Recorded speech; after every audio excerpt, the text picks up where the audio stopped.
Hmm. Come on in, everybody. We see you out there. It's time. We're live. It's time for Comics by Night. StreamYard is going through and making little wonderful improvements. And last week we didn't get on the air because I had some power outages here, and they needed me to apparently prove who I was before they'd let me on the air. And I had to go through the Indie Comics Network in order to get that, and they were sleeping. But you can't blame them because it's like, what is it, 4 a.m. where they are. So, but we're back on today. We were on Sunday. Hope you caught that. Star Wars comic strips. That was fun. We're still going through the great series Weird Science by EC Comics in the 50s. Great stuff. We'll take a closer look at that and get things underway. Let's start with the opening here. Let's find the opening here. Woohoo, not that one. This one.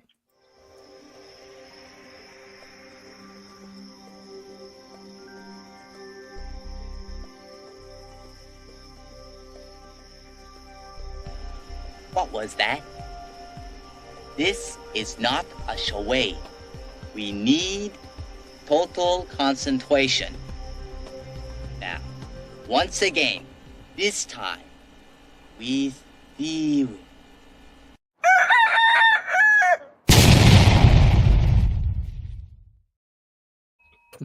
That's right. I'm assembling little video clips. Maybe we'll have a new opening here eventually, as soon as I can find the time to do it. Come on in, folks. Season 2. Yeah, it's somewhere in there. I got to incorporate. Hello, motherfucker. Oh. Right at the start of every video. Come on in, everybody. Yeah. It's all right. We can. We're not monetized. We can swear. So it's all good. Even the kids can swear. I got a couple more clips of kids swearing too. That'll be fun. But anyway, Comics by Night, folks. It's Friday, the 23rd of May already. So here we go. Already. I'm your host, Randy Zimmerman, Arrow Comics. My latest stuff is I'm writing The Atlantean. The Adventures of Cull and Brule, great sword and sorcery stuff that Russ Leach is drawing. Lots of fun. Issue 2 should be in your hands, or most of them at least, by now. And the rest of them are in the post. Yeah. Saw Jared Lankard got his copies and posted it. I hope he reads that book. I'd like to get his opinion on the story. But anyway, you can find those Barnes & Noble, Amazon.com. Just look for The Atlantean, or keep an eye out on fundmycomic.com for the next volume of The Atlantean. That should be in June or July. Right? July? Yeah, July. Yeah. Sorry. Yeah. Crowdfund, probably second week of July, crowdfunder for that. Yeah. All right. And for more information to stay up to date on news, just go to russleach.com. He'll tell you more about that, I'm sure. Also joining me this morning is Mr. Glenn Fleming. Glenn, please introduce yourself. Hi, everybody. My name is Glenn Fleming. Allegedly, I'm a writer, artist, and publisher. Allegedly? Yeah. And I write stuff like this. This is my book about my visits to see the late, great Jack Kirby at his home in California. There's also a film I put together about this. So if you want to get that, you'll have to get in touch with me. If you go to Fund My Comic, because I draw things as well, you can pick up a copy of my Hatch annotated book. Hatch is my character. It's been around a long time, and this has got published and unpublished work in it. Fund My Comic. And if you go to Amazon, you'll be able to pick up my Comics Unlimited magazine, which is a 100-page magazine about comics, and other stuff on there too. So go to Amazon and you can check out all my stuff. Fantastic. Also joining us, Mr. Russ Leach. Russ, please introduce yourself. Hi there, my name is Russ Leach. I'm a comic book artist from the UK, currently working on The Atlantean. Want to find out more about my stuff, go to russleach.com. These are the books. Issue 1, Issue 2 is in people's mailboxes right now. Proper mail, not emails. Real postage, like physical. So it's going out right now. I've only got one more package to send out. That's the original artwork that somebody kindly bought. That's going out soon. I'm just waiting for some good packaging on that. And we're off to the races. I'm already on page 18 or something of issue 3. So we'll be going to crowdfund that in July. Atlantean 2. Once all the backers have got their copies, then a modified version of that will be going to retail. So I'll let everybody know. To find out all those things, keep abreast of all the information on the Atlantean, just sign up to the email list at russleach.com. Dead easy. There we are. Chat's live this morning in the house. Good God, Sugar's on time. Wonderful StreamYard. Live viewer comments show up on StreamYard. This is an example. Yay. Marvy in the house.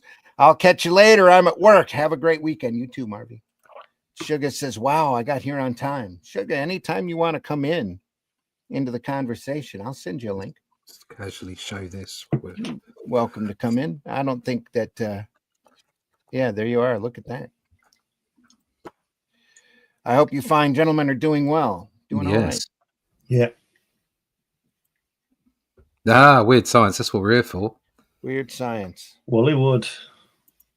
The best of the best, folks. EC Comics, 1952, 53. Wally Wood and often did. Yep. Wally Wood whenever he could. Look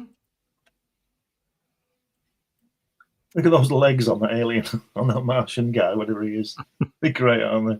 Dunk, dunk. You can hear the whir and the whiz go as all the little gears are going as he's walking along.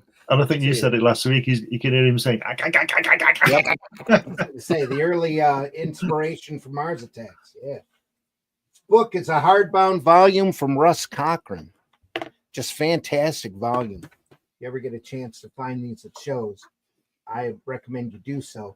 This was printed in 1952. The original book was printed in 52. I think the bound volume was printed in the 80s. Was it 91? This volume? 91. Yeah, very likely. Great full color covers by the great Marie Severin. Great interior artwork. We are up to number 17. And sorry if my mic is funny. Whenever I turn my head away from it, it's harder to hear. So, all right. I think we're good. Great wood cover. Pull that out just a little more. We said this last week. He just can't help drawing sexy women, can he, Wally Wood? I think that's all he's there for. Great aliens and machinery too. Yeah, look at that. Oh yeah, I've just noticed that now. Yeah. Yeah, just yeah. Great Bems, bug-eyed monsters. Yeah. Fantastic. The great Jack Davis ad for Mad. Look at that guy at the bottom with looking like Ringo with his beetle. Yeah. Oh, that's Bill Elder, isn't it? That is Bill Elder. That's what that looks like. Got to be Elder. He did I think he did the cover as well. Yeah, it is Bill Elder. Yeah. It's fantastic pose on that cover, though, isn't it? And that is he a picture? That guy. Yeah. He's got that evil eye looking at him. Yeah, it's great, isn't it? That's a great. No, that's Jack Davis there on the on that cover. Yeah. The illustration is Elder. Leroy in the house. I'm going to drink a bottle of NyQuil and pass out. Leroy, enjoy some great comics while you do that. Now you get sleepier and sleepier from your NyQuil. Hope you're doing all right, Leroy. Look at this great artwork by Wally Wood. I want to see the pencil work for that. Just amazing. I want to stand behind him, watch him draw it. That's got to be duotone on this. Would be interesting to see how much pencil he actually did. Yeah. Yeah, it would. Look at that shadow as well, with the black back of his head. It's the shadow. Mm. On the pillar behind On the his head. pillar behind, yeah. Yeah. Here too. Fantastic, isn't it? They're being plucked. Yeah. Almost lose that headline there. And then right off the bat, we have a massive info dump. Yeah, and in horrible lettering. That's that pen thing, isn't it? Where they write, Yeah, and it's just like a stencil. Back on that. Yep. I've been doing that for a couple issues now. Look at all that information they're getting across. Oh, that's a book, isn't it? Crowding out. Yeah. Well, 7-page stories. They've got a lot to say. Oh. Look at that face, though. That's great. Fantastic. Oh, they all look like real people. That guy looks a bit like LBJ at the bottom there, doesn't he? Under your finger. Here? Yeah. On the side. So it's like another character actor you see in the movies all the time. It's great stuff. Is that at the top panel, the center panel there, that picture on the background, is that duotone as well on the other page? Here, over where? Here? Top section on the other page. Center panel. Right there? Yeah. That's brushed in. Mm-hmm. That's fantastic, isn't it? It's got to be duotone. Yeah, just fantastic work. It's brilliant. Yeah, definitely. There's dual shade all over this. You can see the two different tones. Light tone, dark tone. It's great. Phenomenal work.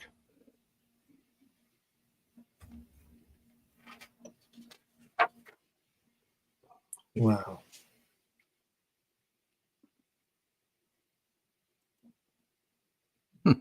She's tiny. Top left. If that guy stood up, he'd be about 17 foot tall. Here. No, the other side. Other first panel, very first panel. Imagine that guy standing up. She'd be about 2'9". Yeah. Yep. She's here cool. Yeah. Look at that, though. That's awesome. That ship. It's all of this. It's almost too much detail. That bottom left's very Hal Foster, isn't it? Here, yes.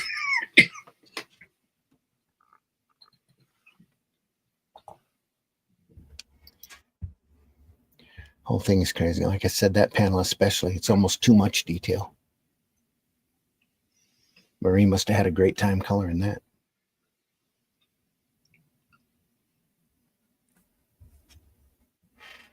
These you say these are in color to start with? Yeah.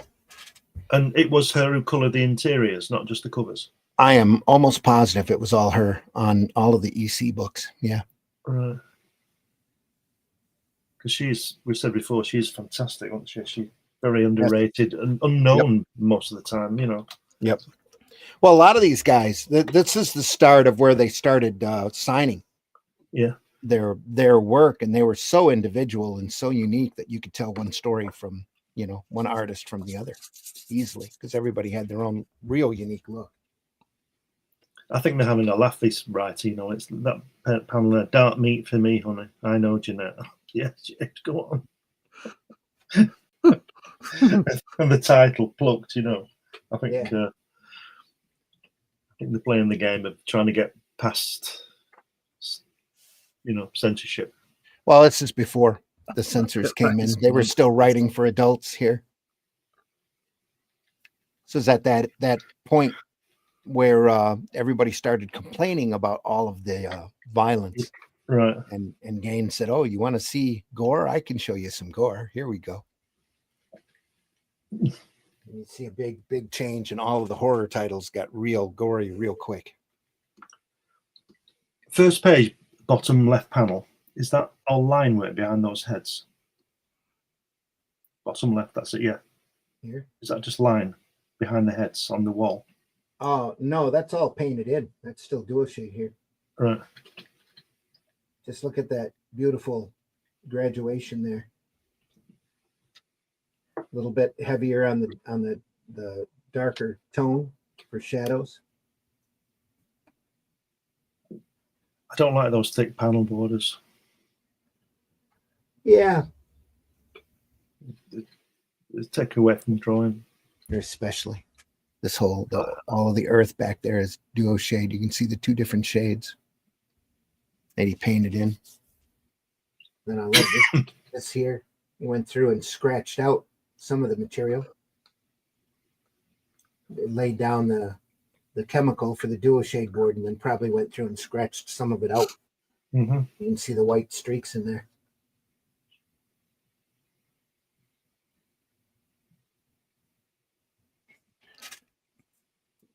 Of course, the damsel in the front here. Who's that guy? Who is he?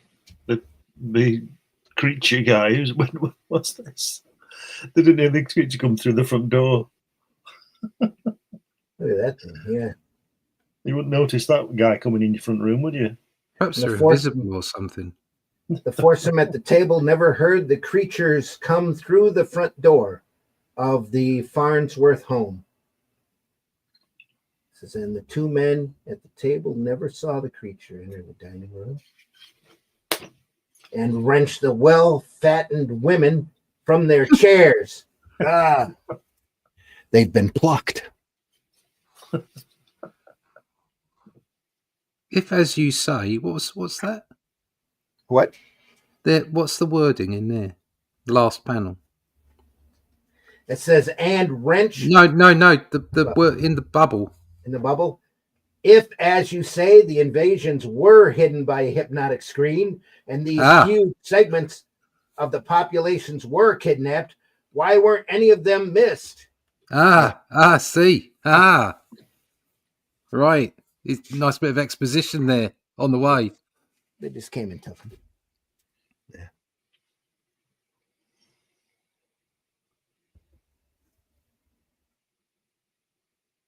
Get that line work. See that second panel where he says, "You've heard of amnesia," and he says, "Yes." He should have said, "I think so." Yeah, I forgot. Yeah. He did say poppycock. My Poppycock. dear James, poppycock. Is it? Poppycock, is it? Then you give me an explanation. I have none. Oh gosh. Then if you have one, if you have none, mine's as good as any. Bah! Science fiction hogwash. Hogwash? Wow. Yo, what? Boys. Mrs. Wagner came out of the kitchen and shook her head. Professor Hunton and publisher Farnsworth grinned sheepishly. Every year I cook a nice Thanksgiving turkey for you two bachelors, and every year it's the same thing. Fight. Ugh. And their women are gone. Plucked. Look at that illustration. That's nice. Coming out of the trees. Yeah. Joe Orlando. All line work here. Lovely. No shading. Here It's as in the well. trees. No, that's Love Zipatone sitting right here on the ship. That's I love about the that the black figure at the bottom. Yeah, in the Yeah. silhouette. only, isn't it? Yeah. Sorry, it's my dehumidifier if you're hearing some beeping. Wow, look at that mountain in the sea there. That's the island. Mm. All of that's just Fantastic. amazing. Yeah. All line work again.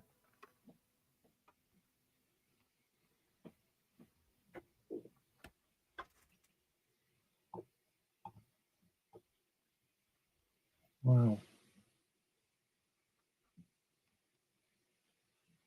I'm not sure whether the bottom left one works though. I think Vinny came in there.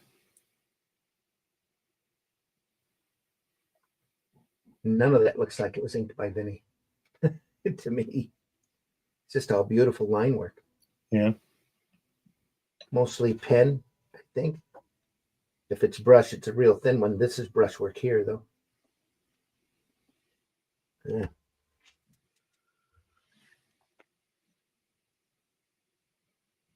On the first page, the second panel where they got the profile and the guy smoking, those faces aren't very well drawn, though, are they?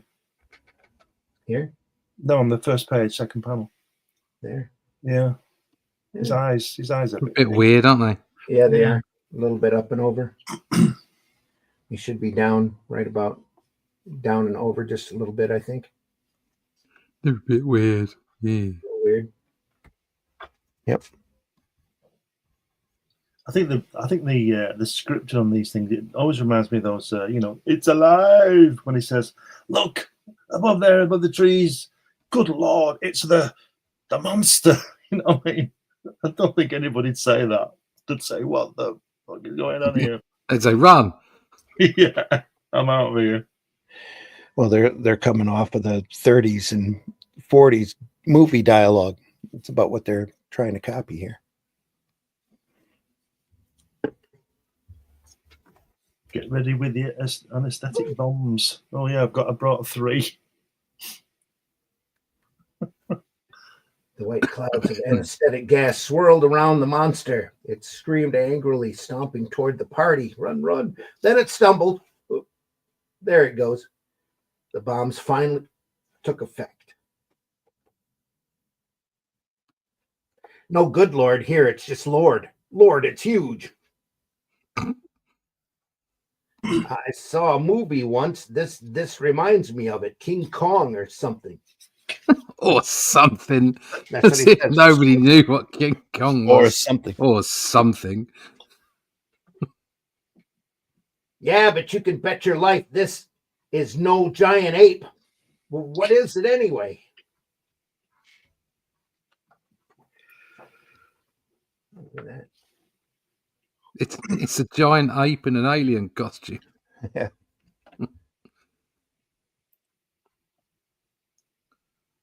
Look at the back of that ship that has just come up on the beach like a landing craft or something, or the front of it, I should say, and towing him on.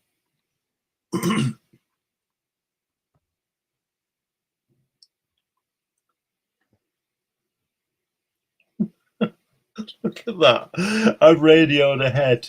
The reservation for Madison Square Garden is all set. We've got a year's lease. How are you going to get him off a boat to Madison Square Garden? It's in the centre of the island.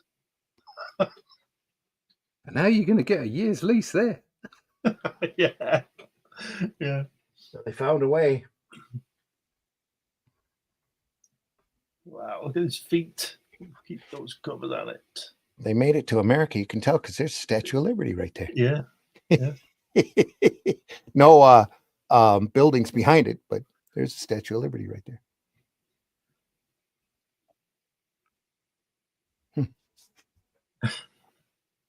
No pushing, please. Good Lord. Choke. Gasp. Oh, this is brilliant. Good Lord. It's hideous. Unbelievable. Watch out. Let me get a shot of it. All right, boys. No more pictures. We want to get on with the show. One of the chains is broken. The thing is hysterical. It's loose. Yeah. Oh no. He squashed that girl. Yes, that woman. She's being trampled. When we found it in the jungle, it was wild. Wild? I was bloody livid. Yeah.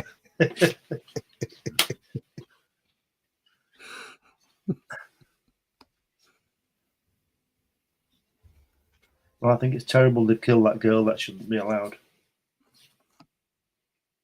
Well, they always have to have a damsel in distress. You know, It's just the theme of the day. Splat. Well, now she's pancaked. Yeah. No, she's lost weight. Bullets don't kill it. Look out. It's coming this way. Duck. Meh.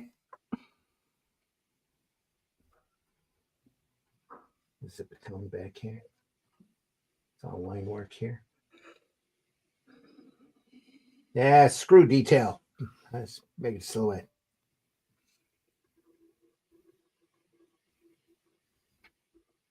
Nice there as it destroys the Brooklyn Bridge. BMW. Takes out the Statue of Liberty.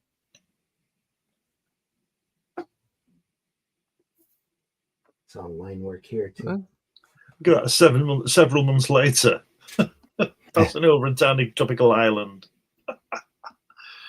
Was several months later that a trans-Pacific airliner passing over the tiny tropical island where the monster had been captured spotted the wreckage. Look, Ned, down there, it's a jungle, something shiny. And when an investigative party reached it, they discovered it's a rocket ship, a huge rocket ship. Oh, a huge rocket ship.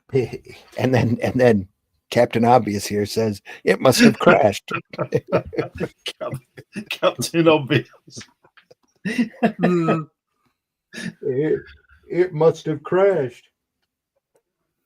It came from another star system. Inside the scarred remains of the spacecraft, a log was found.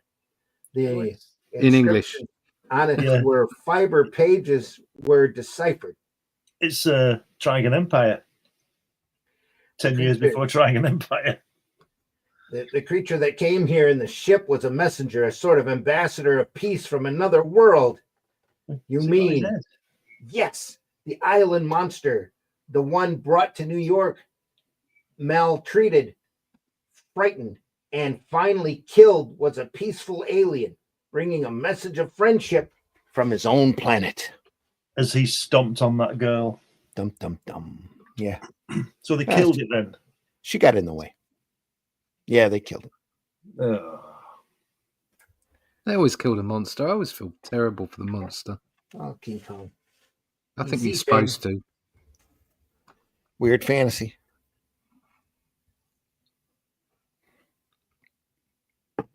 We'll go through those one of these days. Picture stories from the Bible still.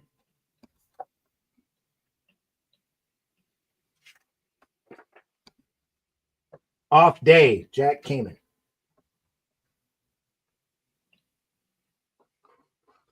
Putting a pretty girl in front.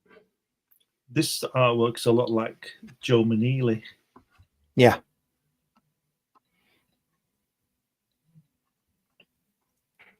Spend a lot of time on it, don't they? Or maybe it just takes them about half an hour. I don't know, but it's very detailed, like Joe's were. You know, really nice. But I think we've said it in past broadcasts. Kamen's real calling was more urban stories. He did a lot of shock suspense stories, detective stories, that kind of thing.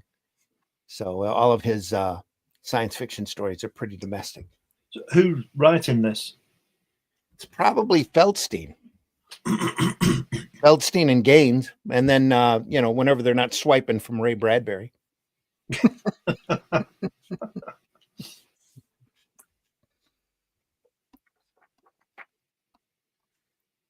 It's an off day.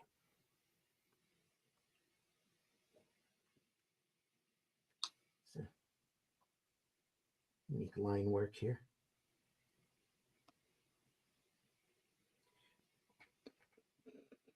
That the combination of heads and tails. Oh, he's talking about coin flipping. If I toss the coin into the air and let it fall, comes down either heads or tails. Duh, Captain Obvious again. So there, it falls heads. The law of averages says that if I were to toss this coin into the air 100 times, the number of times it falls heads and the number of times it falls tails would average equally or extremely close to it, 50 times heads and 50 times tails, or nearly that even split. That is the law of averages. Hey, kids, learn some science. Couple of pages with statistics, actually. Yeah. It took 2 pages to tell you about the law of averages. That's because aliens then come down and start flipping them to see how they land. Flipping humans. Anyway. Plucking. Again, they come down both heads. Yeah. Oh, here we go. Uh-oh, I could be right. Arg, another good Lord. It'd be horrible, horrible. Has it ever happened? No, because the law of averages has never broken down. Take Florida, for instance, please. No, every winter, many people go to Florida for a vacation. Suppose the number of vacationists in Miami Beach, aside from residents during peak season, and I'm guessing about 30,000 people. That seems that 30,000 people on the average travel to Miami Beach each year for their vacations. Okay, you just said that in the previous panel. Now, suppose that the law of averages concerning Miami Beach broke down. Suppose that this winter, everyone in the country decided to go to Miami Beach for their vacation. 130 million people would pour into that seaside resort city by car, train, bus, and plane, pushing, shoving, trampling, screaming, fighting. Cats and dogs living together. Mass hysteria. Mass hysteria. It would be chaos. The injuries, the deaths that would occur. But has it happened? No, because the law of averages hasn't broken down. Not until now. Shit. You're my wife now. Yes. This guy's They're name's stretching this, and they God. This is well.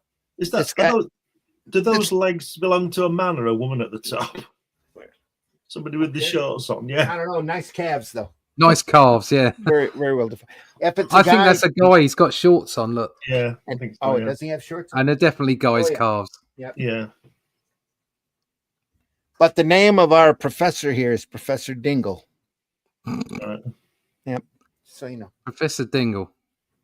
Looked around. Specialist in dangling. Seat lecture hall. That is why I have deviated from the syllabus today, because the impossible has occurred. The law of averages is finally broken down. This is to be the first of many breakdowns. Our society is going to suffer terribly. Yep. There's nobody there. That's the law of averages is broken down. Everybody's gone to Miami Beach. It'll be better than that bloody lecture. Except for him. Yeah. He'll never get tenure now. Yeah. It's like you're mad, mate. Today's Sunday. They were never going to be here. That's it exactly.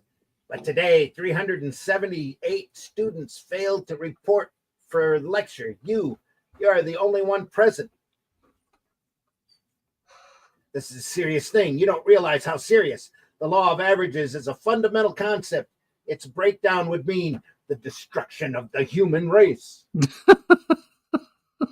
I wouldn't worry about it none, Professor. See, I'm the janitor here. And that's right. Today is Sunday. The professor's losing it. I missed the end there. What happened?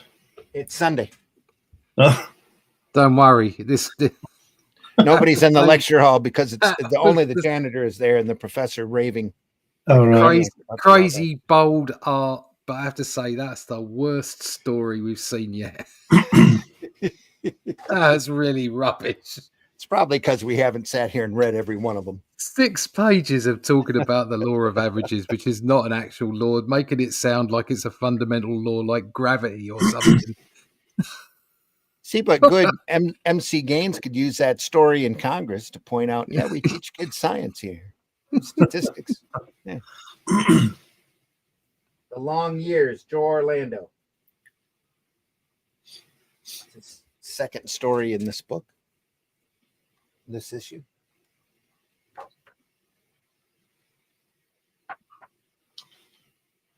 Is this one of those stories they nicked from Ray Bradbury? Is it the Silver Locusts, which became the Martian Chronicles? Maybe. Yeah, it could be. I didn't know the Martian Chronicles was named something else. Yeah, Silver Locusts. It's first published in 1949, I think. No, I did not know that. Yeah. Wasn't that a collection of short stories that they put together? Yeah, and then they changed it to the Martian Chronicles and for the TV show. Right, because I remember the Rock Hudson, was it? Yeah, Rock Yeah. Hudson, It was quite slow, that TV show. As I Yeah. remember, it was like a mini series, wasn't it? It was 4 episodes. Yeah, or it was. something. It was a series of short stories, but it made one whole work. Yeah, It was like the early colonization of Mars, and then what happened. that's right. Yeah, yeah. No, it was. Yeah, I mean, and some of them were almost sort of out of limits, kind of. That I mean, where Twilight where they Zone-ish, where they Yeah. turned up, where one of the original spaceships turned up, and it was like a village from their hometown or something. Yeah, And Mars they were is like, heaven. "What's all this about?" But it was just because the Martians that were still underneath the Earth, under the crust or whatever, were messing with them or whatever. they don't forget that book appeared. Those stories appeared 10 years before Twilight Zone. So Right, okay. Well, yeah, Really heavy Yeah. inspiration for Serling's work, Yeah. especially story structure on Twilight Zone. Yeah. yeah, but I remember seeing that when I was a kid and being quite enamored with that. So even though it was very slow, Mhm. I still really enjoyed it. Yeah, and then they kind of. Yeah, I didn't quite work out what happened at the end. Maybe because I was a kid and I didn't really understand exactly what was going on. It's almost like he ended up being in contact with a ghost of the Martians or something right at the end, and then like it all finished up. It's like, the thing is that we're the Martians now. yeah, You know, it's like that sort of. yeah. And it was like if you read any Ray Bradbury, there's quite a lot of thoughtfulness underneath the surface of it. You have to pay attention to a Ray Bradbury story, I think. Yeah. There's a number of really good anthologies that he's done that are out that are just amazing. Great collection.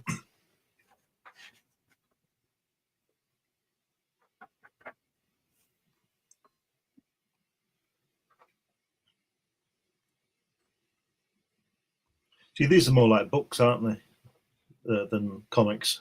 Yeah. You know, a lot of words in them. And, yeah. Is that Harry Osborn's dad in the centre panel there? Could be. No, but he goes to the same hairdresser. Yeah, he did. He's got that curly hair into that Ditko always used to do. It's that Widow's Peak. Yeah. I wonder if there were people wandering around in the 60s that looked like that. I'm sure there were. Yeah, I bet they were. Yeah. I mean, he must have based that design of hair and just the way that it was. It must have been from real life. Yeah. Must have seen it, yeah. Yeah. Mm-hmm. And there were, when Ditko drew that hair, there were always redheads, weren't they? Yeah. The I don't know Osborne. why. Yeah. It's your lucky day, Tiger. Yeah. Oh, it's face it, Tiger. You've hit the jackpot. Yeah. Yeah. I'm sorry, but that wouldn't have worked, would it, if Ditko had drawn that episode? No, No. not the most attractive female structures from Ditko. Not terrible. Betty Brant wasn't horrible. It's difficult when you sit and look at Wally Wood's women. It's difficult. Oh yeah, night and day. Yeah, absolutely. I'd rather look at John Romita's Mary Jane than Steve Ditko's. Yes, Yeah. There you go. I think that's underpinning my theory. It's Gwen Stacy. Gwen Stacy, yeah. Yeah, really, very hot. Yeah. Well, they're very simple. Mm. Maybe that's what it's all about. I was always intrigued with those little things that she had in her hair that pulled her hair back, the little clips. That blonde girl, Gwen Stacy, not Gwen. Mm-hmm. Yeah, Gwen. Yeah. Never seen Little, it. she had a headband. Yeah, I'd never seen that before. It's always stuck in my mind that from being 10 when I saw that. Oh, so yeah, that's stuck in my head for Crystal as well from the Inhumans with the band. Yeah. That wrapped around her head though. That was a different type of hairband. That was Kirby going crazy on that. Yeah, those little clips that Gwen Stacy used to wear that John Romita drew. I think I never watched it. I only saw a couple of episodes of Friends, and that blonde woman in there had some in one episode. What's the blonde woman called? Phoebe. Yeah. I just thought it was a headband. Well, it might be. I'm just telling you, that as I Yeah. saw it, it's because I remember I never watched that program, but it was on and I saw and she had those little clips in. So it probably is a headband. I don't know. Must be an American thing. Keeps the hair back. Yeah. Yeah.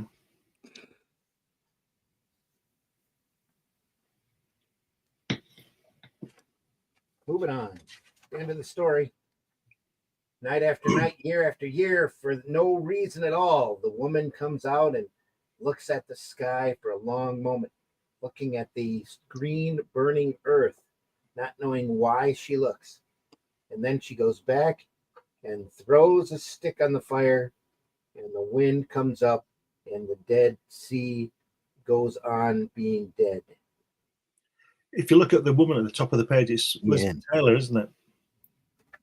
Yeah, it does look like Looks like Liz Taylor in Cleopatra. Yep. Before Cleopatra. Yeah. Oh, look at that. Oh. Jack Davis. Hey, get those hands off. If you like stories and artists and weird science, you'll love the next component of the Complete EC Library, the Complete Tales from the Crypt. You like films about gladiators? Exactly. Like getting your hands chopped off. There we are. End of that book, Weird Science. Now on to the fourth and final volume. Another great wood cover. Look And at at this that. point, they're giving Bradbury his credit on the cover. Oh, look at that. Look at that as well. This little strap line there. America's top science fiction writer. Look Look at those gorgeous women. Thanks for not suing us. Yeah, Yeah. that's what that is. Look at that. Alone in space with 50 frozen dolls just waiting to be thawed. Dolls or dolls? Dolls? Never heard it called that before. Now let's see. EDD. Dolls? You never heard the women called dolls before? Yeah, well yeah, I have. yeah, guys and I was dolls. wondering whether he meant they were dolls, as in I've heard girls, the term or dolls. I've not- dolls, as in automator. Uh-huh. Sugar Chris asks the eternal question. Ever been to a Turkish prison? No, but I nearly ended up in an Iraqi one. There you go. It's pretty similar, I would have thought. Volume 4. Great. Similar decor. Yes. Weird Science number 18. Look at that. Patented Wally Wood explosion atomic bomb, as well as the flying saucer. Look here. Very, very wood. And a little mechanism from Thunder Agents back there. Yeah. Dynamo's belt. Yeah. There we are. Mars is Heaven. That's the story you were just talking about. That mad cover, is that Harvey Kurtzman? It is, isn't it? It is. Yep. It's Kurtzman here. This is Wood, I believe. Right. You can tell by those wonderful legs. Oh wow. Yeah. So that is actually, is this actually that story as part of the all right. Cool. All done by Wood. Look at that machinery here. Yeah. It's great stuff. Right. That could be Dynamo there with his back to us, couldn't it, in that first panel? Here, yeah. It could be Dynamo, yeah. Sure could. Good old Mars. Wow. Good old Mars. Says, well, I'll be darned. Yeah. Can't be. It just can't be. Lord.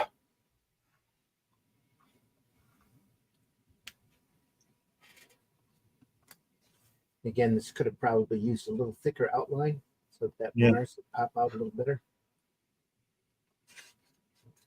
Being critical of classic stuff here, sorry. Yeah, you tell the Wally Wood to thicken those lines, right? That's right. That's right. What's wrong with you, Wally? The story is copyright 1948, Ray Bradbury. Good Lord. That's what they keep saying. 1948. Yeah. I believe you. I just think that'd make him either 18 or 28. I'm not sure. Was it 1920 he was born or 1930? Bradbury? I don't know. Yeah, I'll just check it. That's Just a look. Just interesting to know that he got it published so young.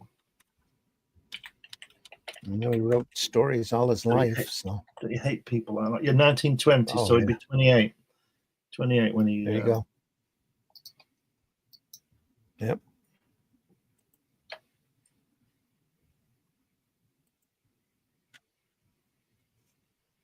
Got to see him once at San Diego Con. Right. Bradbury and Forrest J. Ackerman were walking around. One or the other one was on a walker. And I was watching the table at the time and recognized him. Wow. Said hello. That was a high point.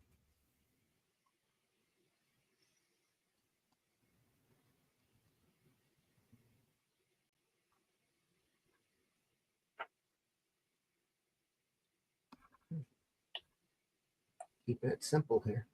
Silhouette, outline in the background. And all of the other complex detail here for the homestead. Great backgrounds. Dual shade again.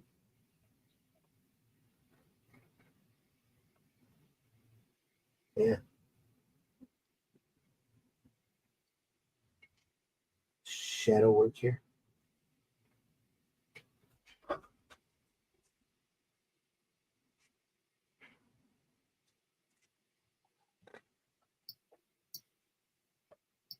It's a kind of a domestic story for Wood.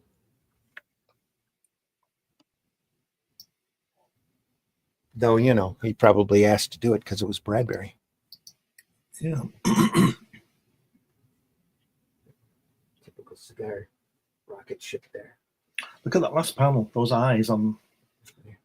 Great, isn't it? There they are. And that face above it as well with his eyes closed. Look at that nose. That's fantastic. And then the one to the left of it with this silhouette, half silhouette. Yeah. Wow. Great work. It's wonderful. That. The guys are sleeping together. This is Mars. Good night, John. Good night, John boy. This is Mars. Who lived here 1,000 years ago on Mars? Martians? This has always been like that. Martians.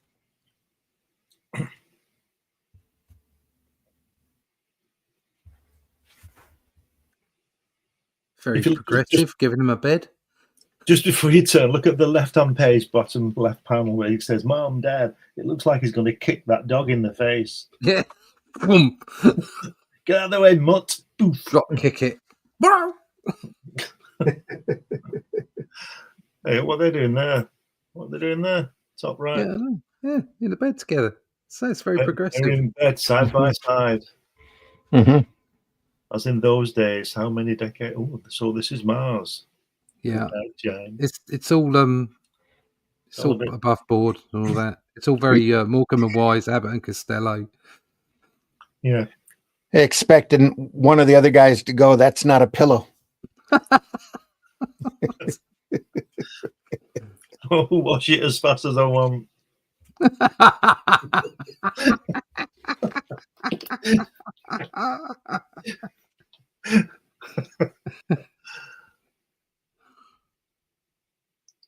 Oh no. He screamed twice. Ah. Oh no, what's he done? Woken up with cramp? Don't know. Ran across the room, screamed twice, and he never reached the door.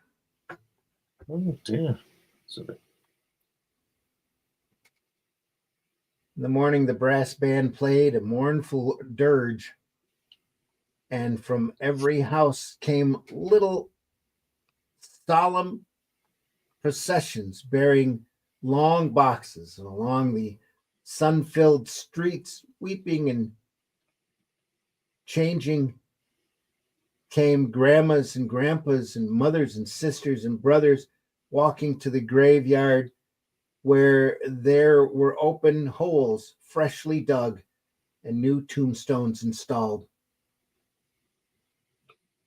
The coffins were lowered, soil was shoveled in on the coffin tops, then the brass band slammed and banged back into the town, and the crowd, with the melting faces shifting like wax, stood around and waved and shouted as the rocket was torn to pieces and strewn about and blown up.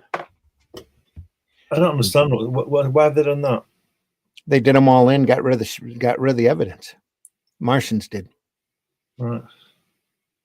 It's strange. It's not made much sense in the comic book version. No. Al Williamson here. Yeah, this fella's too good, isn't he? He is amazing. Again. Look at that. We've given him a rest today from the Sunday version, and here he is again. Yeah. Just wonderful work. Yeah. Nice Wally Wood curved walls behind them. Mm-hmm.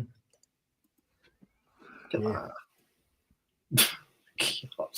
How could you deny somebody putting the name on that? Yeah. Look at that. Yeah. Oh. End page there. That's not good. Oof, look at that face at the top there. Has it got duotone on? Yeah, it does. Look at that. That's fantastic. Yeah.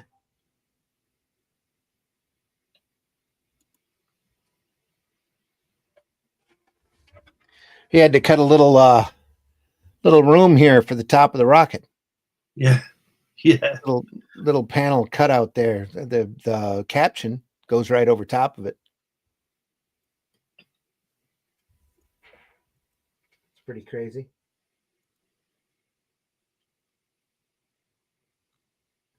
Get a load of this done. Say what? Great lighting on this artwork. Sorry. Yeah, just amazing. Let's get a load of this done. The ship is pushing the moon. Let's surface inward like as if it were soft, spongy. Hey, Don, look at me. I'm bouncing. What goes on here? I love the space helmets. They're just a circle template, aren't they? Yeah. I've not got time to draw that. Just draw a circle, like a fish, like a bowl. Nicely drawn, though. It's all lovely, isn't it? Yeah. Fantastic stuff.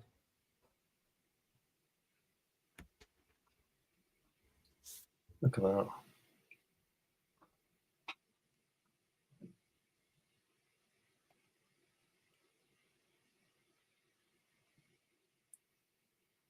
Wow.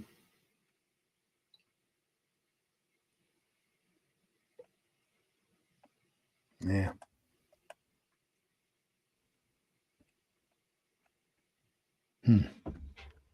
Wow. There's the girl now. Is that just a wash there, that there, Randy? No, it's dual shade here. There's lines there. It's a combination of stuff, or either that or this little panel here is dual shade board. So it doesn't look like it's used anywhere else on the panel. Nice little no border here, just zip screen. Yeah. Beautiful panel though. Look at that. That's just great. Detail on that's amazing.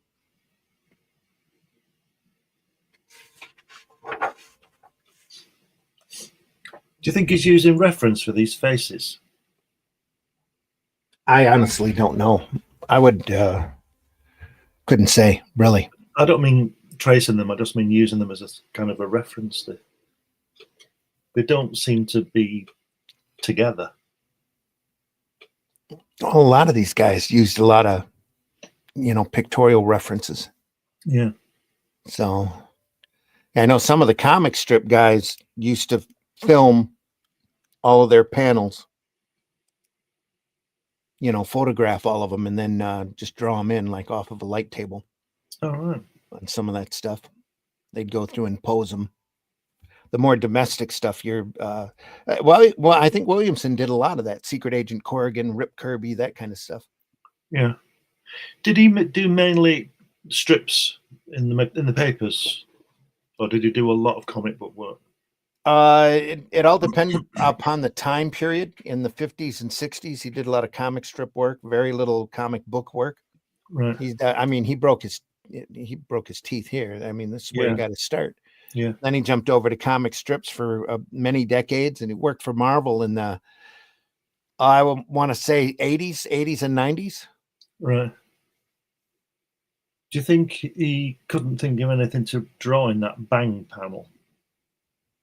The script might have just called for a big bang. Because it really spoils it, doesn't it? Yeah, and the dual shade is kind of spotty in that too. Especially inside that G. For a moment, the surface below the borer shuddered as the air began to escape. Then bang.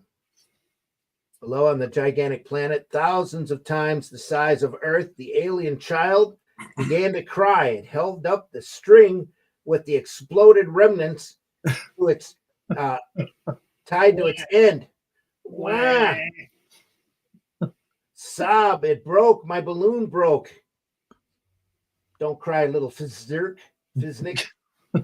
Don't cry. I'll buy you another one. Those nasty humanoids landed on the kid's balloon and popped it. And they went to bore into the surface. What are they like?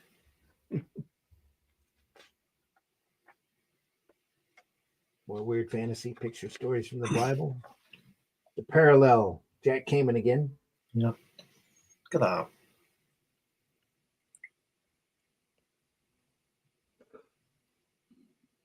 She's not happy. No. No. You see, he's done the same as Romero. He's drawn a really, really nice looking woman. But she's got to be horrible, so he put bags under her eyes. Yeah. Yeah, that's all he's done. Look at that figure. Look at that figure she's got. And she's gorgeous, but she's supposed to be 92. Oh no. There we are. Yeah, he's definitely punching above his weight, isn't he?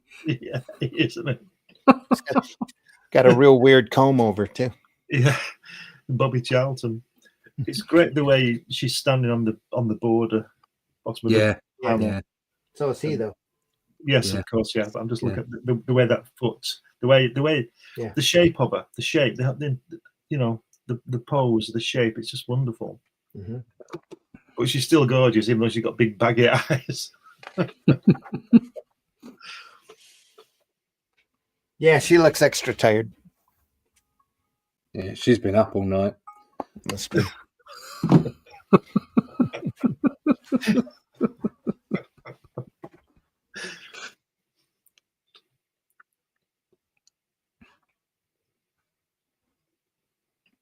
Would kill him. Calvin, how awful. Don't you see? The wife's name is Florence. Mm-hmm.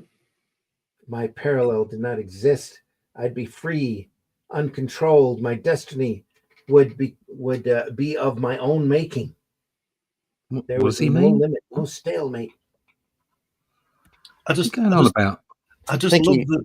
Sorry, go on. I think he believes he's being controlled from a parallel world. I love the reasoning. Who would know? By heavens, I'm going to do it. I'm going to find a way to get into that other dimension, to that other parallel world, and I'm going to free myself of my fate. Yeah, okay, I'm just going to make a phone call. Yeah. Just put this on while I tie it up at the back. I've got some really nice people in white jackets coming to see you. It's great. What is it, Calvin? Says it's my dimensional transporter. It's finished. It's been tested. It works. It's my dimensional transporter. Last night while you were asleep. It's a toaster. No, I tell you, I can go to other dimensions with this. Watch as I pop the bread in. Call the police. Came down here and tried it. I attached these wires to my wrist, push the button, and he's actually dead by electrocution. No. He wakes up.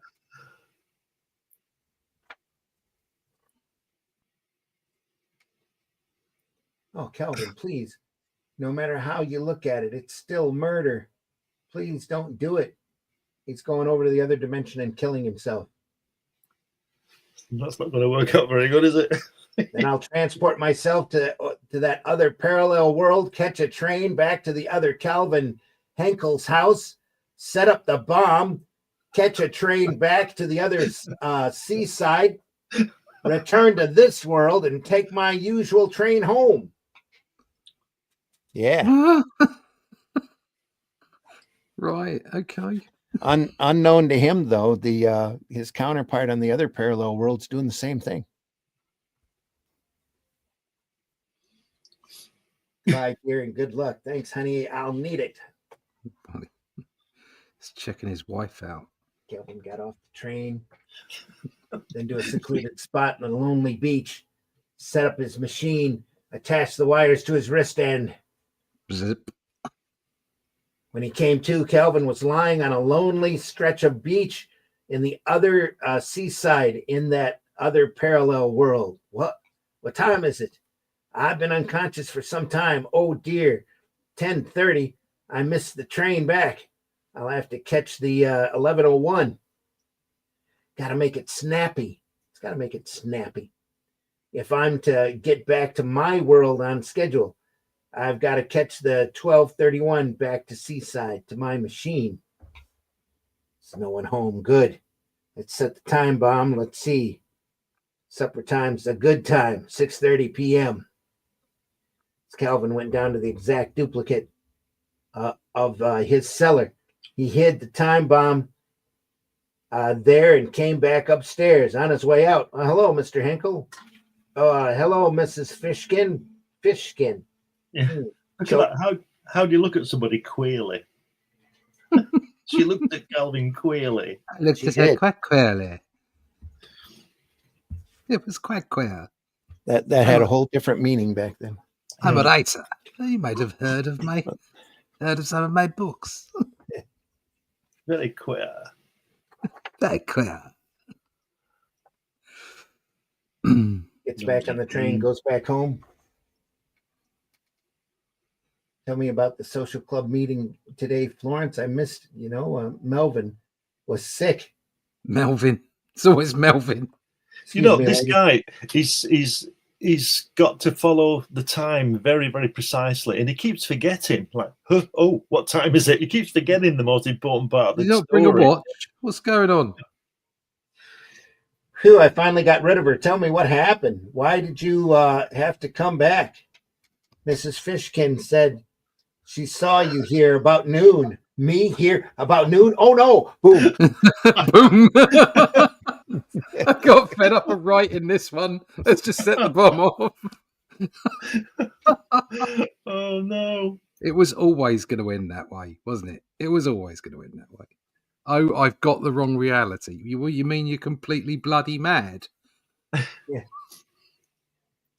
For so exactly parallel were these two worlds that Melvin Henkel had discovered that while he was planning the bomb in the other world, the other Calvin Henkel was planning a bomb here.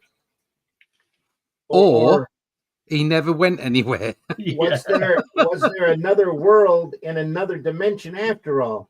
Perhaps Calvin knocked himself out for nothing. He knocked everybody out, hasn't he? Or perhaps it was just a toaster. It was just a toaster. What a great story. It's bonkers, isn't it? Oh, dear. Joe Orlando disassembled.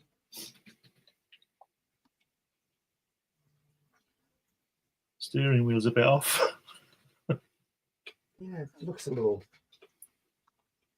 out of circle there. Yeah. But it's a comic. Everything else is good. Say, looks like there was a fire down there. Say. Things burned out in that area. Yeah. That's where the UFO landed. Yeah. Who knows? In strikingly strong lines. Yeah. A little different style. A little more solid work here. Broderick. Release Broderick. Release Wadwick. Yeah, Who else should we release, sire? Wadwick.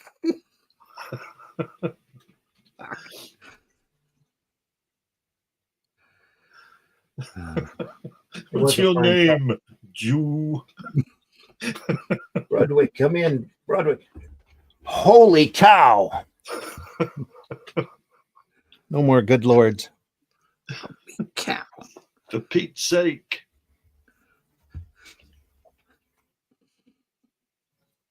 They're raising a rumpus all along the line. Need to raise a rumpus. It's a saucer, a flying saucer. Ken, do you hear me? A flying saucer. Broderick, Station 5. Come in, Station 5. Hello, 5? Hello, 5. Come in. This is Broderick, Station 5. A flying saucer just landed. Can't you hear me? 6? Yeah. Hello, 6? Hello. Yeah.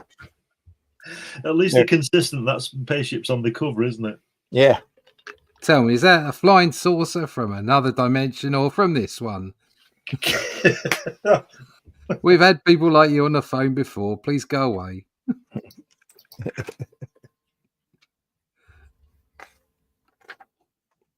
Next, you're going to tell me there's invisible aliens plucking your wives. Exactly.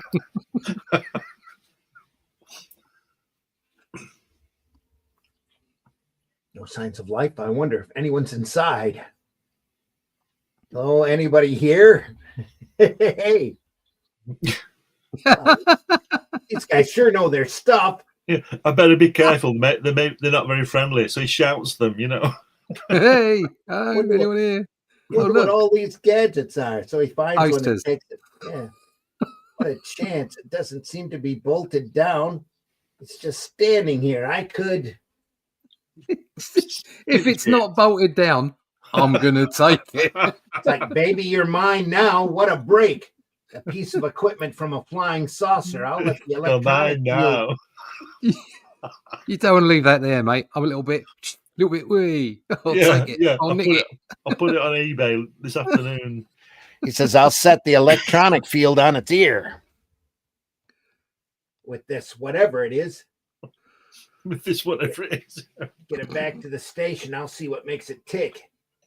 As soon as I get the transmitter working again, I'll radio in about the saucer. In the meantime, I'll fool around with this thing. Uh-oh. Yeah, that's a good idea. Let's see now. Self-powered, but how? No batteries or anything. Well, nothing to do but strip it down to a schematic layout. Yeah, this looks like a transformer of some kind. I'll track this down over here. Robots in disguise. Here we are now to test each unit individually.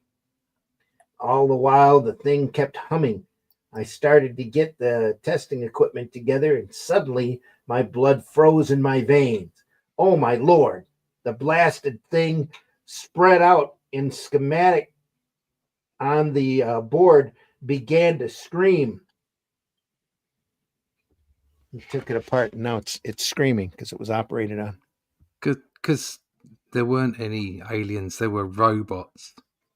That was who was operating the craft. And now they're screaming because he's taking it apart. Yeah. Yeah. Joke. What have you done to Zixix, whatever that is? You fool. I didn't mean it. I didn't know. Has he got a tire there? Is he on a tire? That robot. Yes.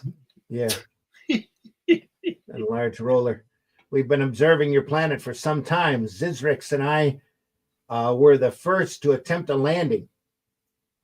Where do you come from? Did him. Yeah. He dissected him. Came from a different planet.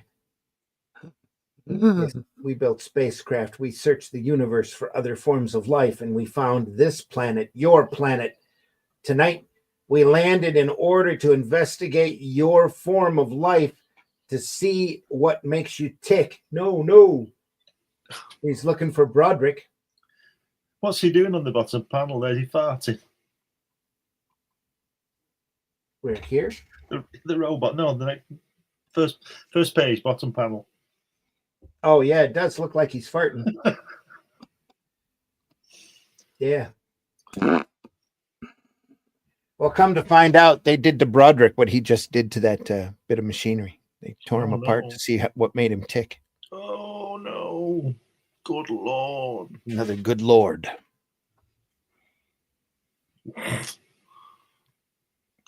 His legs hanging up in the air.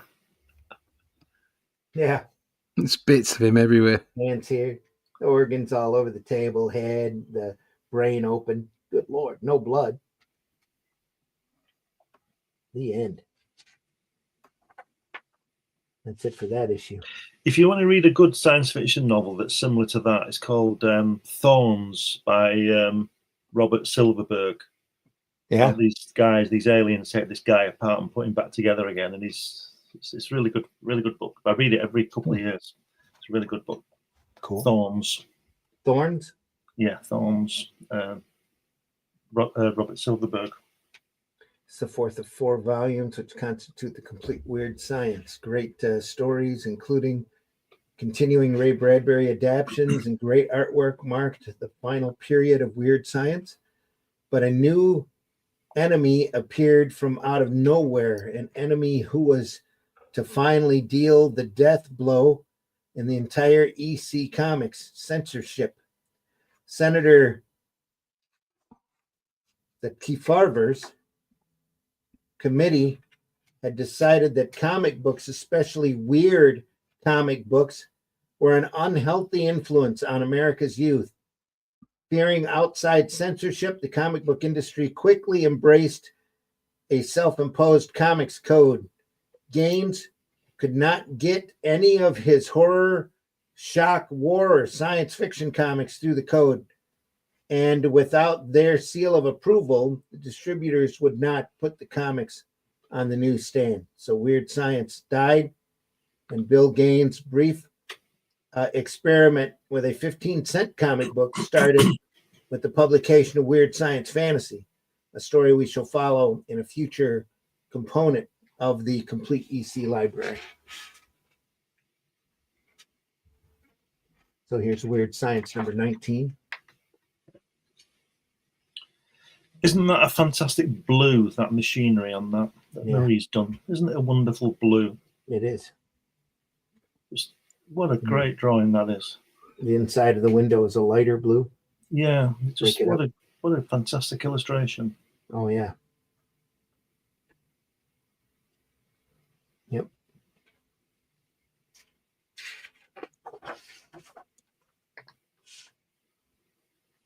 Ray Bradbury. There's our piece on Ray Bradbury. Please don't sue us. So happy we're not being sued. Yeah. Wally Wood again, The Precious Years. I'm sure that's a Bradbury story. No, I'm not seeing a copyright here.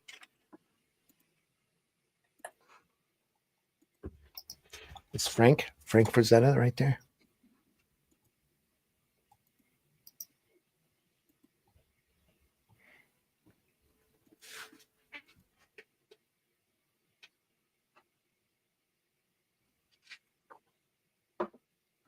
It's your 9th wife's birthday.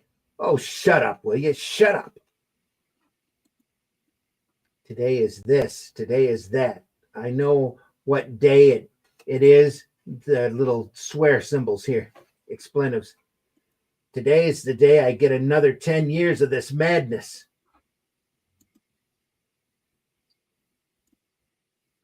The usual. Sir, anything special this morning, sir? Yeah, I'd like a sausage. Your order. Get out of here. Get out of here before I smash you to bits. He's not a happy guy. It's not.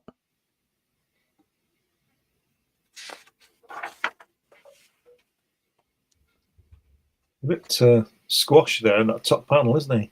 Nice legs, though.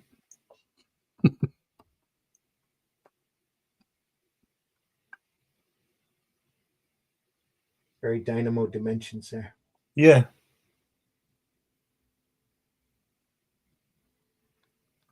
because I haven't got the nerve.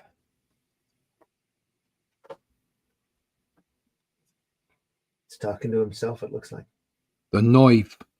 Look at you. You've had 11 wives. You've tasted of life until it's soured, and you've lost your appetite for it. You're bored, Martin Dacan, bored silly. Why don't you quit? Get out of here. I don't need a top coat. He's talking to the robot again. Robot must be his wife. All right. Looks like he's shirtless. No, he's got a shirt on, a little tunic.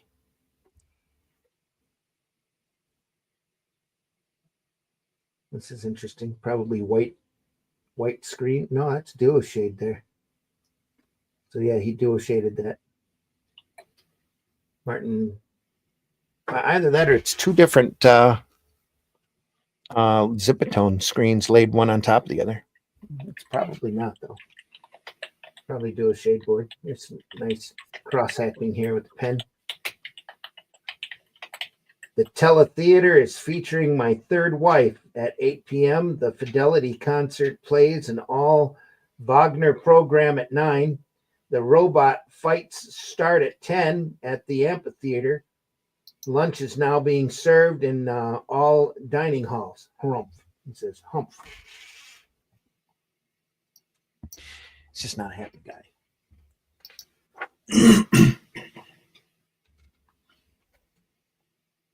Now he puts that's his overcoat.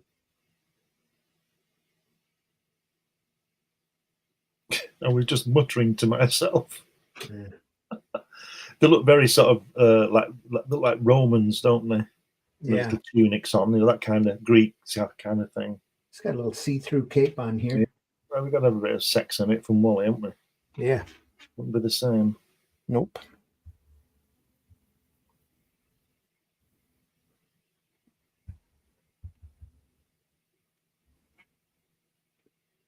You can see that nothing's new, can't you? Because this is the early 50s, and then 25 years later, these girls' curves, so to speak, are very like Halo Jones, aren't they? Ian Gibson, with little robots walking around with them, talking to them. This is a quarter of a century before that. So nothing's new. And then we've got what's he called? Superman's nemesis there in the center panel. What's he called? Lex Luthor here. Lex Luthor, yeah. Or maybe Dr. Manhattan. Yeah. Well, it's got clothes on, so it's got to be Lex. Yeah. Here we have Dynamo's little dial again here. Very interesting frame. Yeah. Look at his calves on that first panel. Look at that. Fantastic, isn't it? Yeah, they almost look like his pants tucked into his boot there, but no, those are his calves.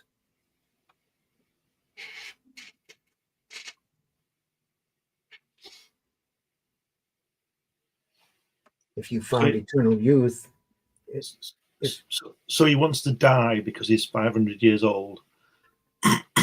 He's bored. Yeah, it says if you found eternal youth is not the utopia you thought it would be, you're bored with living, yet haven't the nerve to end your boredom by your own hand. We will end it for you, suddenly, without pain. Yes, I can't stand it any longer, he says. I'll sign, I want to. There's nothing left for me. He says, be sure, Decan, there's no backing out. I'm sure there. Martin hesitated at the door. Was he to step into an abyss and plunge to his death? Was he to swing it open and be blasted to smithereens? What did it matter anyway? This is what he wanted. He stepped inside.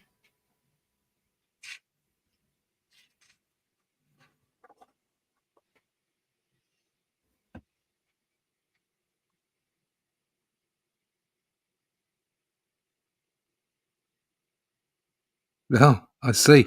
That's what it's all about. Yes, why, you're beautiful. Why would my beauty make my life any more exciting? Would it help end my boredom? I've had 7 husbands. I've done everything, seen everything, lived until life itself no longer mattered. I know what you mean. Well, what happens now? We die, I guess. That's what we want, isn't it? We die a quick end to the boredom. Yeah, that's what we want. Funny. For centuries, mankind was striven to attain this perfect goal, eternal youth. And now that we have it, we don't want it. You're just not doing the right things with it. Shadow work there. Yeah, that's it exactly. I think that's what they figure out. End up falling in love. Something has to come alive again. Has it, Martin? Because that's what's happened to me. Jean, I suddenly they were in each other's arms. Suddenly. Yeah. And then she was crying and laughing at the same time as she saw what's in his pants. I'm going to say, look, I'm going to say, what's she leaning on in that panel? That's why it's below camera here. She's breaking in. That was right. Martin, we're going to die. That's why we've come alive again. Inevitable death makes you want to live. You're not going to die, Jean. Not when we found each other. They can't. No backing out. Remember? The end of boredom. Don't fight it, Martin. If we go back there, I'll be number 12 for you. That's all. I guess you're right. So they all volunteered to die. Where did the cat come from? Meow. It's just there. So he shot them, did he? You just shot him. There was a click. That's all. Just a click. And the darkness closed in as they slumped to the floor. The man from the desk grinned. The end of boredom. That's a murderer then, isn't he? Probably. But wait, there's more. Oh. You're not dead. Oh, good. My darling, yeah, we're not dead.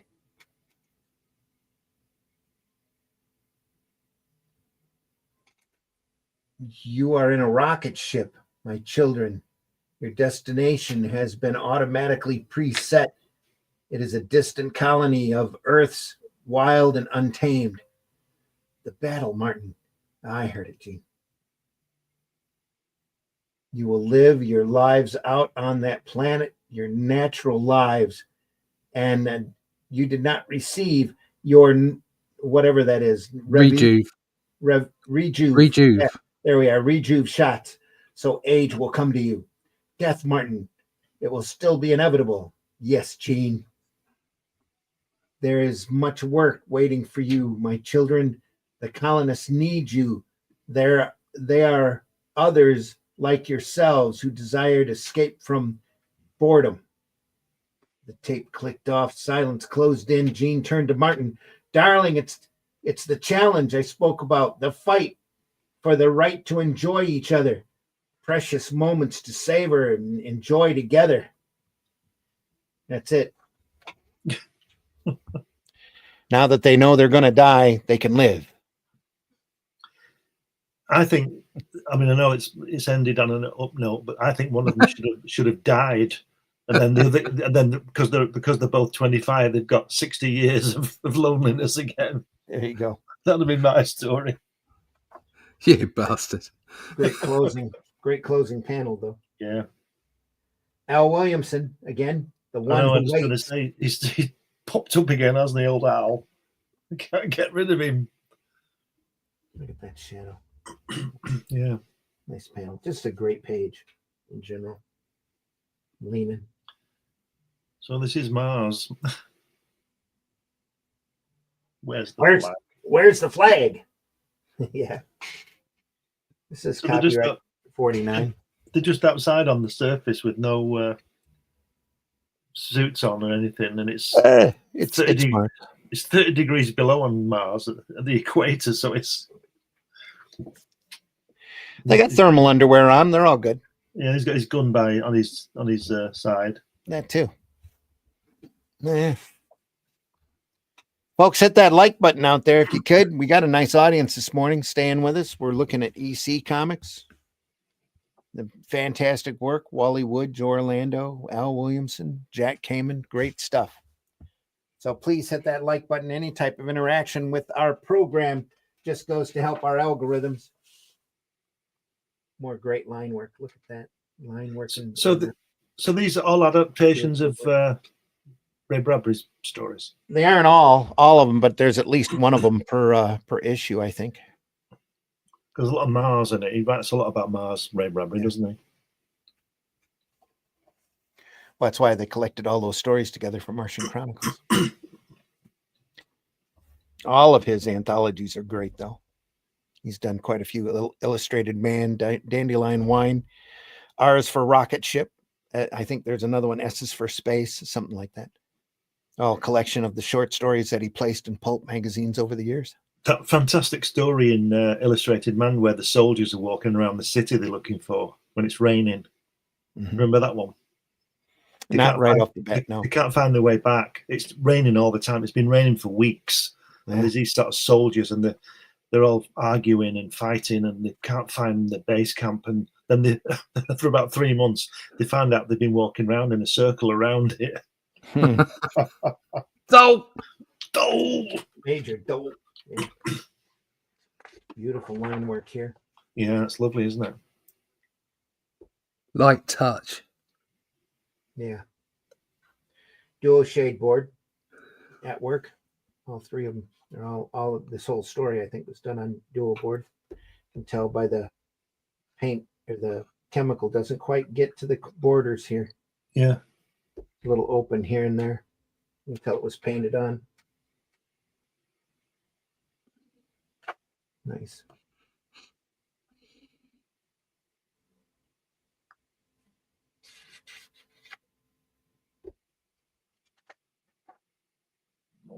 Oh, going to the well.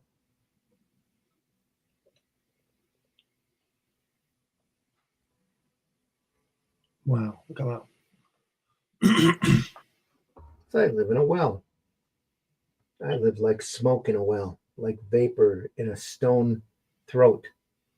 Overhead, I see the cold stars of night and morning, and I see the sun, and sometimes I sing old songs of this world when it was young. How can I tell you what I am when I did not know? I cannot. I'm simply waiting. It's a nice what shot. are they doing? I don't understand. What's going on? I think they fell in the well. I think he ate him. No inner voice that's crying deep. So the well's alive. The thing in the well is alive. There's vapor. Mm-hmm. Bend it well over, looking down from the cool depths. Your faces peer back up at me. It says, one by one, we bend until our balance is gone. And one by one, drop into the mouth and down through the cold darkness of the cold waters. Sun sets, the stars wheel upon the night sky. Far out there is a wink of light. Another rocket is looming, leaving red marks in space. And he's just sitting in a well waiting for them to come by and lose their balance again so he can eat them. What a strange story. Yum, yum, yum, yum, yum. Another weird fantasy ad. Right on the button. Bill Elder. Do you know, I love that classic design for the spaceship. They all do it, don't they? Yeah. Even in Tintin, he's got one, hasn't he?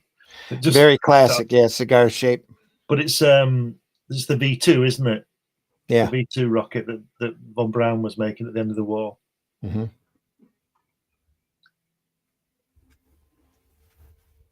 Yeah, some trivia for you about von Braun. Initially, his first sort of theories on landing on the moon were landing the actual craft like that on the moon, the whole thing, but they couldn't take enough fuel and all that kind of stuff, you know. So they broke it down.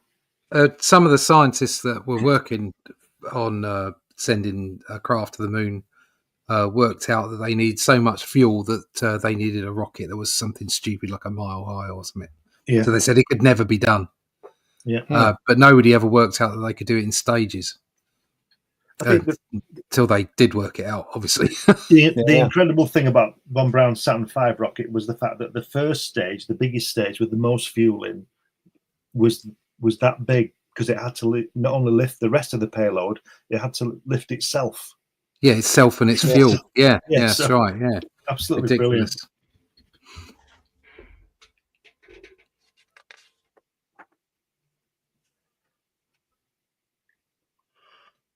Oh, that's a nice dress.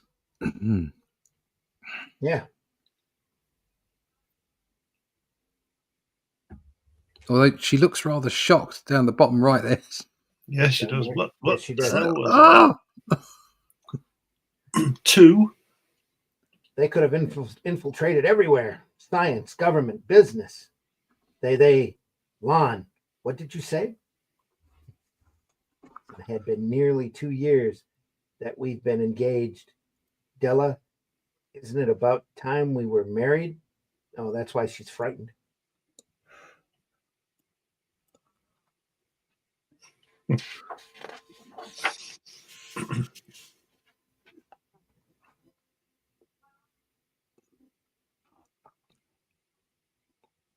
Romance continues. I'm tired. Let's go to bed. All right, honey. Baby, my husband. I opened my eyes. The room was bathed in a cold white light. I looked around. Ron laid beside me, his chest rising and falling in regular heavy breathing. He was asleep. I smiled. My eyes swept over him. His clean-cut face, his broad shoulders, his manly body, his gasp. Okay. Just before you continue, go back to the previous page, the center section, first panel. No, sorry, that opposite page, yeah. And she says, "I'm getting married this afternoon," and he says, "Well, I suppose you want the rest of the day off then." No, we're just going to do it here in the office, you know. Who are you, Ebenezer Scrooge? Be back all the earlier tomorrow. Look at that center panel, the way his hip is moved to the side with his hand on it. It's like bit of a swish. And they're flying a rubber dinghy along the road now at the bottom. Yeah. It's got to have extra padding.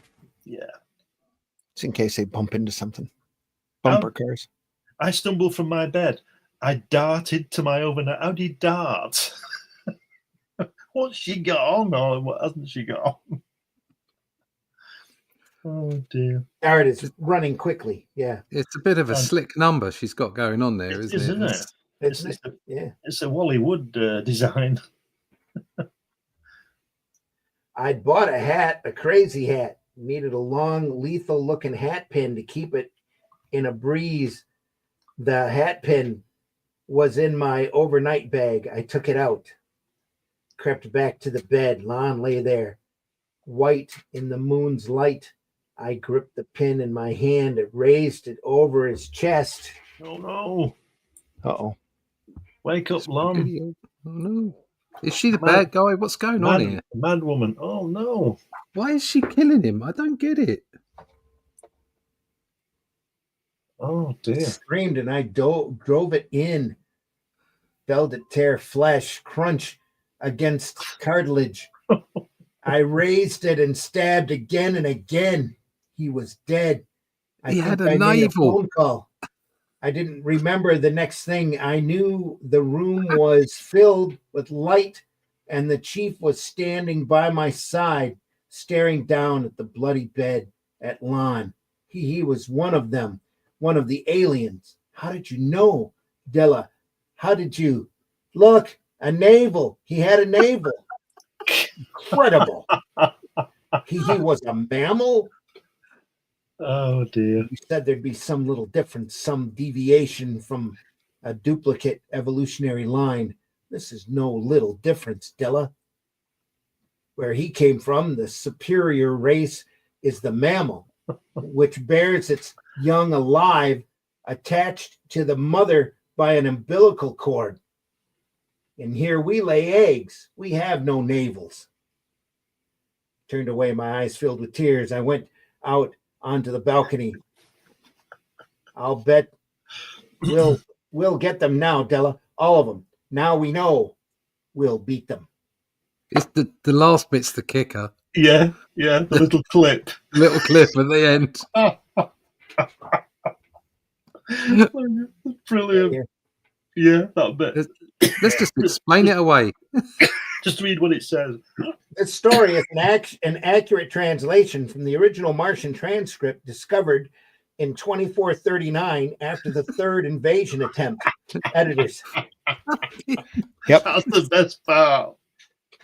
Oh, that's brilliant. Had to kill them because they had a belly button. Yeah. Oh, dear. I hate belly buttons. You can't trust these Martians, can you? Naval prejudice. That's what it is. Naval prejudice. Naval attack. Naval attack. Joe Orlando, look at that. Keyed up. Joe Orlando again. Looks almost like Jack Davis here in parts. Yeah. A lot heavier than the last couple of previous stories. A lot more shadows. A lot more heavier line. Little Wally Wood as well, isn't it? Yeah. Lots of circles on the controls and things and the walls. Yep. Oh, Guernsey, wake up. Yeah. It's great, isn't it? Crazy good there. LBJ again. Yeah. That's what it looks like.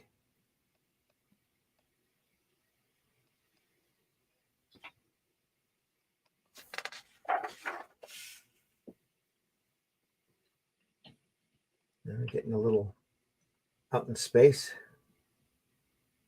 What's that?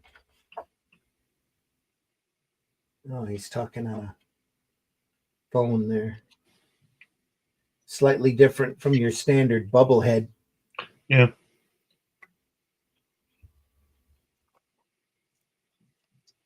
I think Wally Wood's had something to do with this. Probably the Office influence more than that. Orlando's done that before. He's drawn. Remember, he had that curved rocket ship a couple stories ago.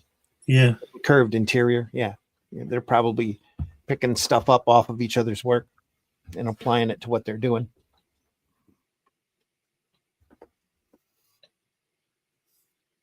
That's why you see there's a lot of heavy inking in this one this time through. And I see a lot of Jack Davis influence in this as well.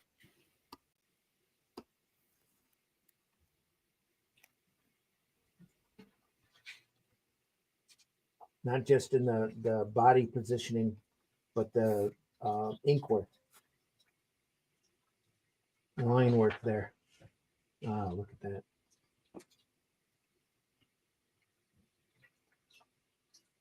Chill.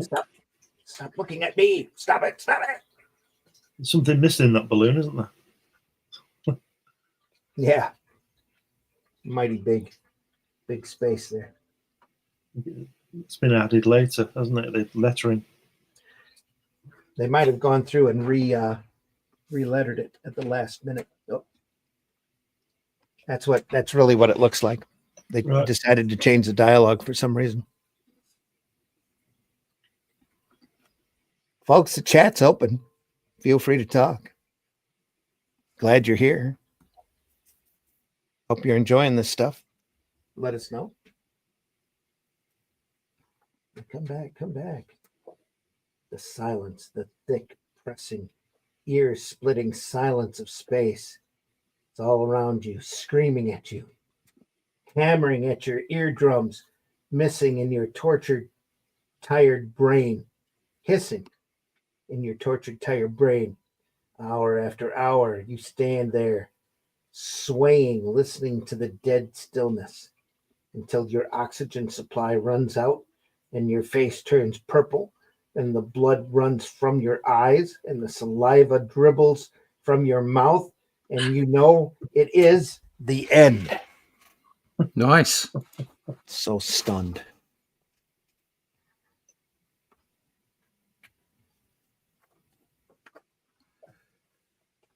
Artist of the issue, Al Williamson. We should probably stop there. Yeah. Yeah. Yeah. At issue 20 with that great classic cover, wood cover. That's fantastic, isn't it? So just amazing.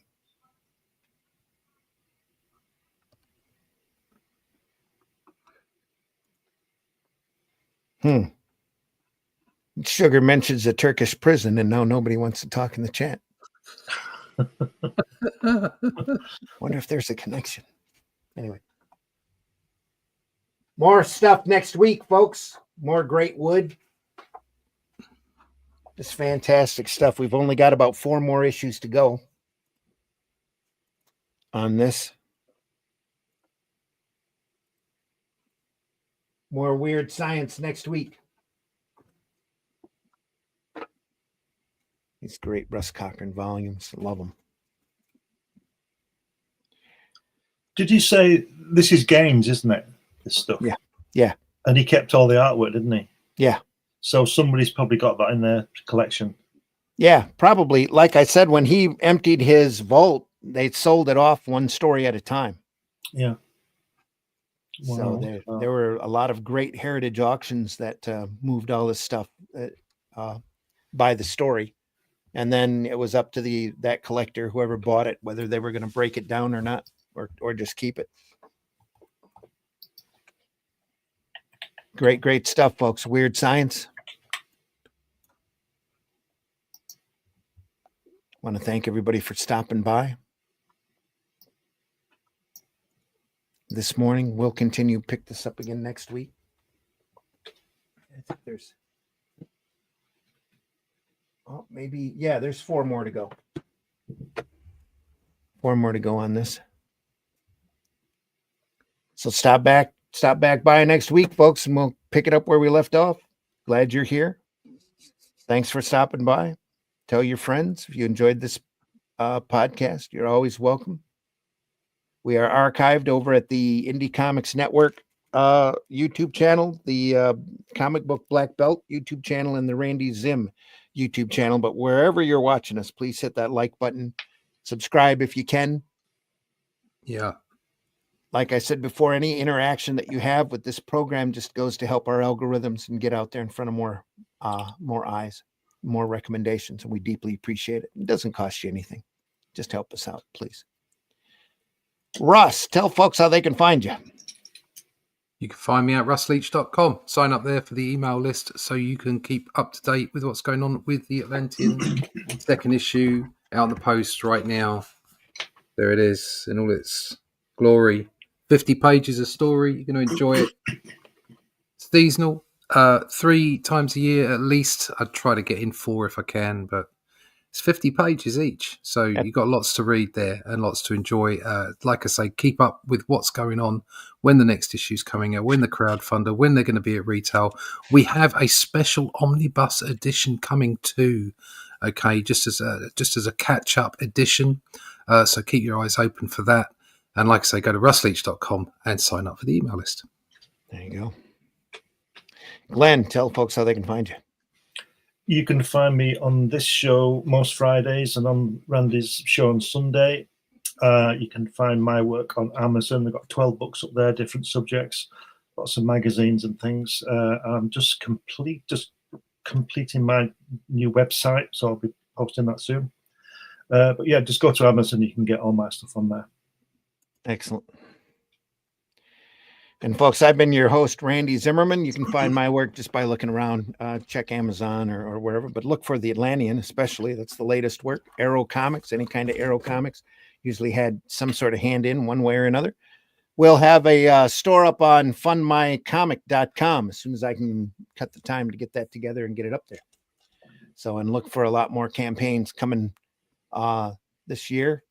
Also up at fundmycomic.com right now is the Little Mermaid. That campaign is still open and available. So go over there and take a look at that. That's an Arrow comic, as well as Soul Tack over there. I believe Craig White's got a campaign running as well. So go over there and take a look. Go to Fund My Comic and check it out. A lot of great campaigns with a platform intentionally made for comic campaigns.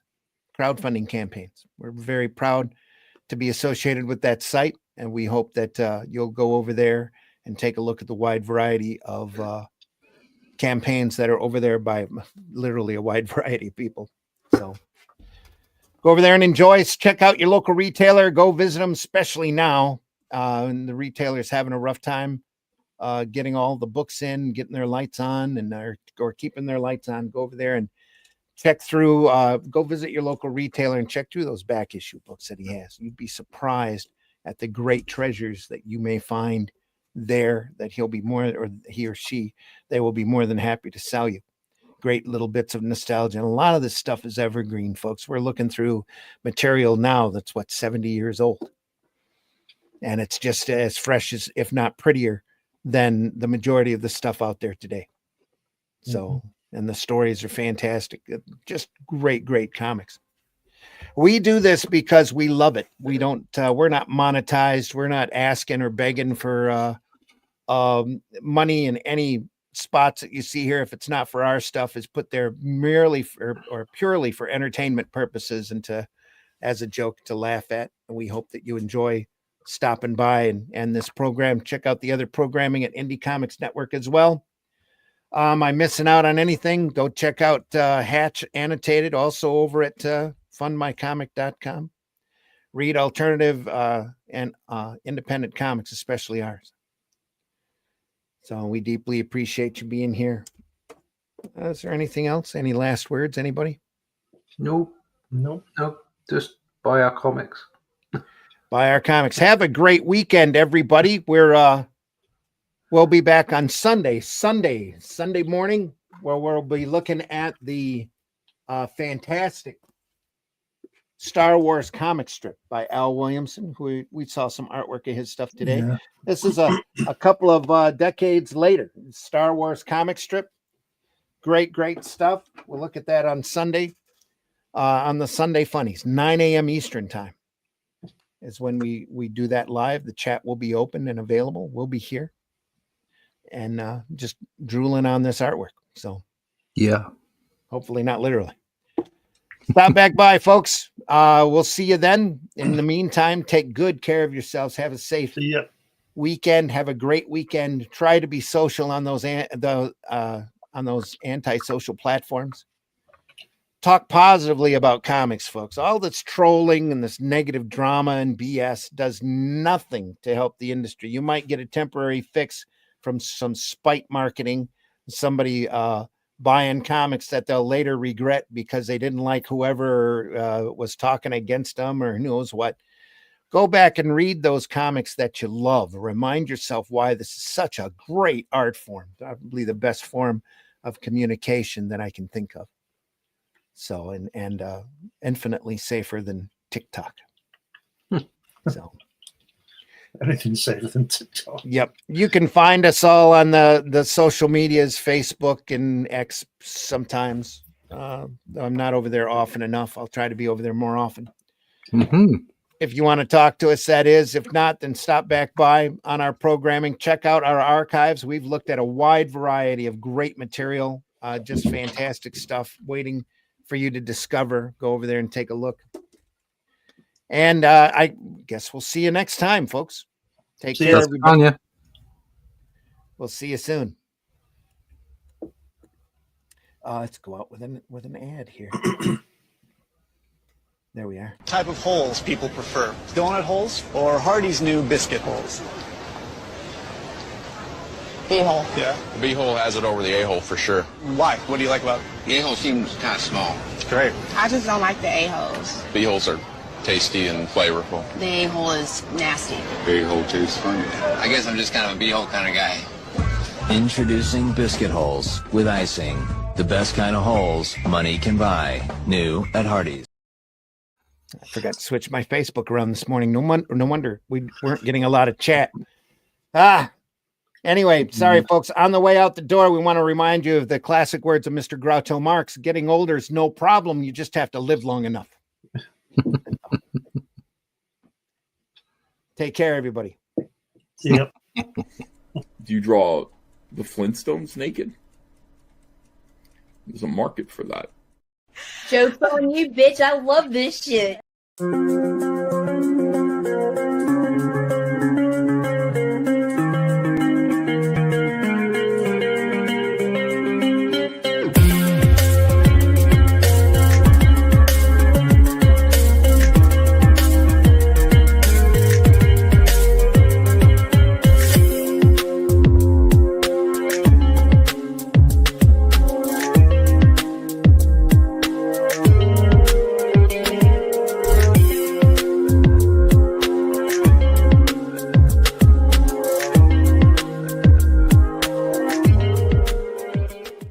And it was this desire to lead in gumball innovation that would change everything forever. What we were trying to do was make the gumballs more orange, but what we did instead was open a rift in the space-time continuum, unleashing a godlike entity. You know, it happened.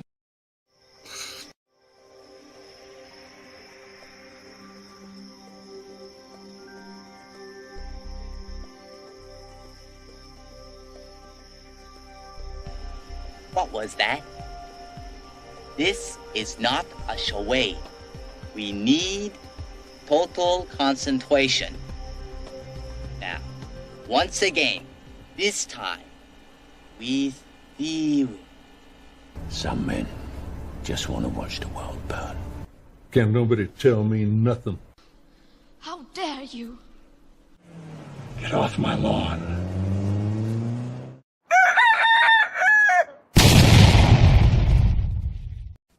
Say the weird thing.